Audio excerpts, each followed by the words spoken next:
നമ്മുടെ മനസ്സിലെ വേദന തുറന്നു പറയാൻ ശ്രമിക്കുമ്പോൾ അതൊരു വഴക്കായി മാറുന്നതാണ് ജീവിതത്തിലെ ഏറ്റവും വലിയ വേദന. നമ്മൾ ഒരാളോട് മനസ്സ് തുറക്കുമ്പോൾ കുറ്റപ്പെടുത്തുകയല്ല വേണ്ടത്, സഹായം ചോദിക്കുന്നതിനുള്ള ഒരു ശ്രമമാണ്. പക്ഷെ പലപ്പോഴും ആരും അതങ്ങനെ കാണാറില്ല. നമ്മൾ പറയുന്നത് കേൾക്കുന്നതിന് പകരം അവരതൊരു ആരോപണമായി കേൾക്കും.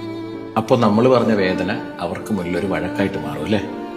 അവിടെ നിന്നാണ് എല്ലാം തുടങ്ങുന്നത്. മനസ്സ് തുറന്നയാൾ പ്രതിയായിട്ട് മാറി, വേദന പറഞ്ഞയാൾ തെറ്റുകാരനായിട്ടും തോന്നും.